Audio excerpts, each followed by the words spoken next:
I gave the most amazing talk, right? This was actually in front of some investors. We gave the presentation, it went bangers and mash, and then the questions came, and girl, it literally felt like, oh my God, these people are out to get us. In my head, it literally felt as though everybody in that room at that moment turned against me and was trying to take me down. And it also felt like everybody in this room can see through me, like they're not on my team. I feel like I'm losing my confidence with every one of these questions, and I'm fighting for my life to answer the questions, not only in a way that shows my competence and my confidence, but also where I feel like I'm back in control. Because one of the things that hostile questions can make you feel is like you are losing control of the conversation and the direction that this conversation and the talk is going. In this particular talk, I'm going to share with you some of the tools that I learned in real time as I was giving that talk, right? Here's some of the things that are useful, and also what I wish I had known and done, and how I have improved since. Because girl, that young woman back there, she did her best, and she also learned some things that are like, oh, this moment, this is not gonna happen to me again. And I'm here to give you the cheat code so you don't feel as naked, as blindsided, as, oh my God, like everybody can see that I'm a fraud, so that you don't feel like people are out to get you, and you can just handle those questions with complete competence and with the excellence that you already delivered the talk. Okay, let's get into this. And ask them, is this what you mean? This is such a pro move because number one, it slows down the conversation so you can feel like you are more in control of whatever railroad is coming for you. It helps you regain control and composure. Number two, clarifies what this person means, because our brains are designed to be more hyper alert to attack, to hostility and attack and somebody coming for us. We're more sensitive to that than we are to somebody just being curious. And so if you begin feeling that emotion inside of yourself, you're going to over-index in anything anybody asks you. One of the fastest ways to slow that down is repeat what this person has just asked you and ask them, is that correct? And it also does this third thing, which is so powerful, which is helping you reframe the conversation in the direction that you're most comfortable actually answering. That is a pro move, and it is simple. Repeat the question. You can do that always in almost any conversation that you're in, including from the stage. So back to that moment where I was in front of this German investor and I was like, oh my God, this dude is definitely here to attack. Instead of assuming that where he was coming with this hostile question was a place of trying to take me down, or a place of trying to get me to see things the way that he did, one of the things that I've learned about hostile questions like that is how you answer cannot be conceding completely to what this person says, but it also at the same time, it cannot be defense. Like, girl, we cannot play the game that we want to play. Trust me, in that moment, I just wanted to like put up my arms like this and be like, pow, pow, pow. Like, I'm gonna give you some, but you're also not going to come for me. Instead, to answer with some openness and to also do this really smart thing, which you can always do, which is ask the underlying point of whatever this person was saying. So in my case, teasing out underneath the question, there is an assumption, right? And so I put it back to him and made it something that is a conversation of like, oh, so are you thinking that consumers act in this particular way because of XYZ? Because my personal experience has been, and then I led with where I wanted the conversation to go. So one of the things that's happening there, and this is a tool that you can use again and again yourself, is understanding when somebody is asking something that is hostile, there's a there underneath, and sometimes there is no there. I'm not pretending that like sometimes people just aren't asking things just to hear the sound of their own voice. That's a thing. I'm talking though about when there is substance. Tease out the point that is underneath what is hostile, and then use that information to redirect the conversation towards where you actually want to go. So different contexts. I'm sitting as part of a panel, and this actually was so interesting. It was at the London School of Economics, and we were being celebrated for our work as writers. This whole event is being sponsored by one of the premier African writing patrons in the world. London School of Economics, the auditorium is packed, and the director of the program is part of the panel. This dude stands up in the audience. Mind you, this is London. So, he says this with his accent, and I'm listening. Immediately, everybody, both in the audience and also in the panel, does this. Like, what the fuck is this question, basically, okay? And the question wasn't out of line, it was a little bit out of pocket in how he was asking. It was clearly an aggressive question that was hostile, and it was about asking about the integrity of the host organization. And everybody immediately turned to the director of the program. But then homegirl did this very interesting thing where she deferred to the writers on the panel. So basically she threw us under the bus. So we're sitting there with this hostile question, and I remember I definitely piped up. I spoke and I addressed this person. But the way that I did it, and this is something that I know takes a little bit of high energy to be able to meet, I met where he was energetically, not necessarily like the same aggression and style, right?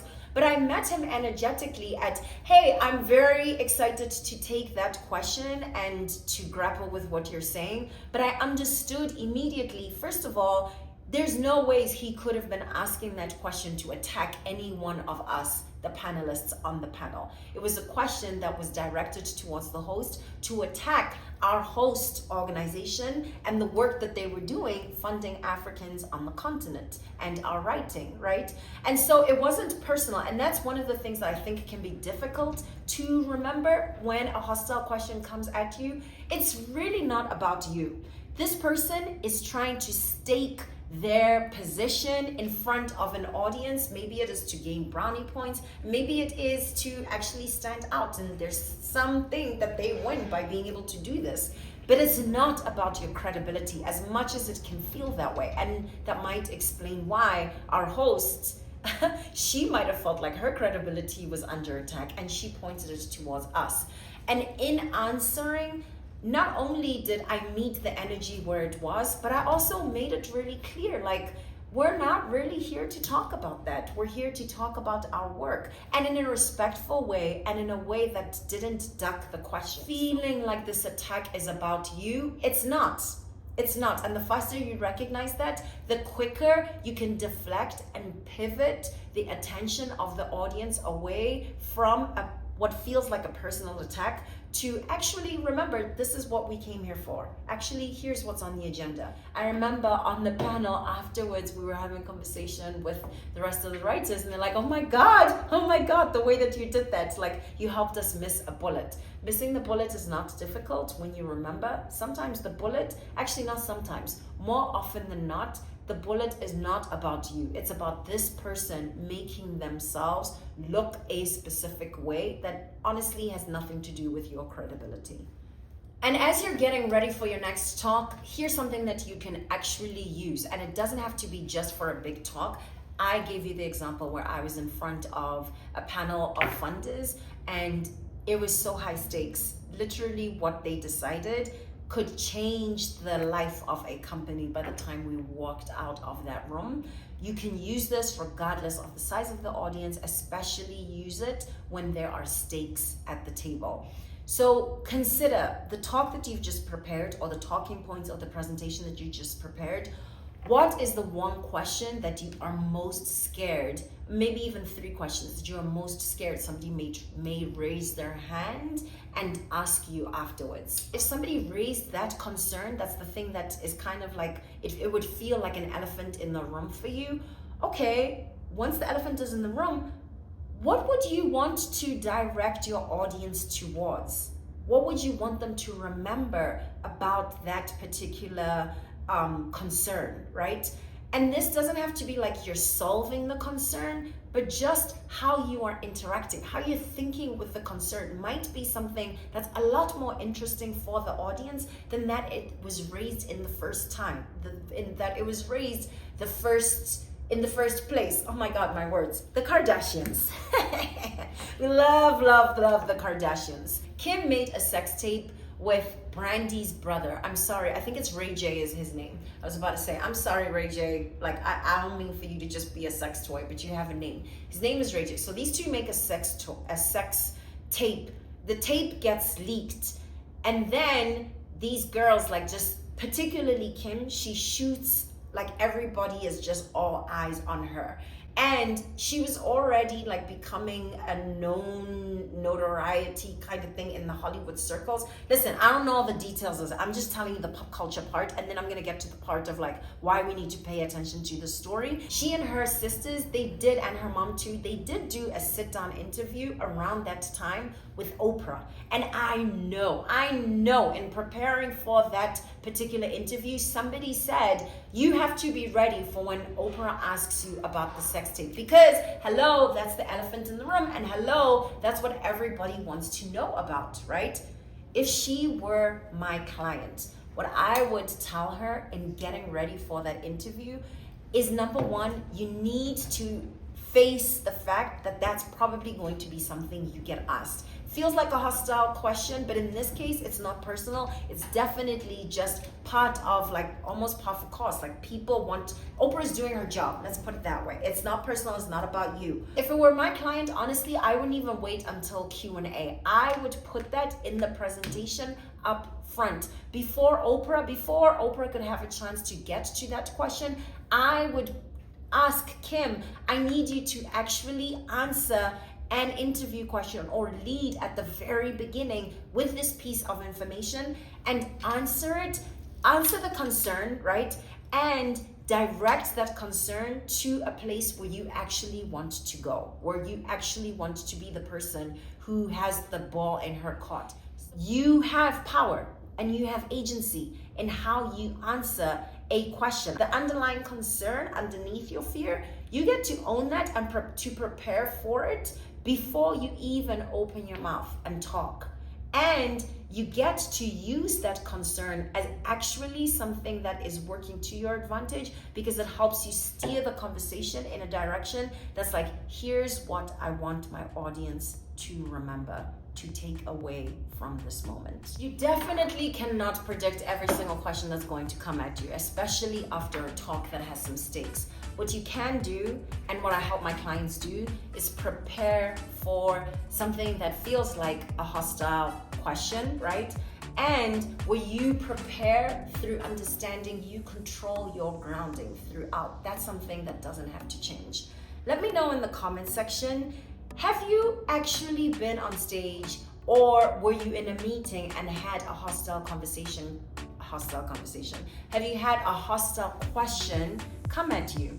And when you had that hostile question come at you, did you take it personally?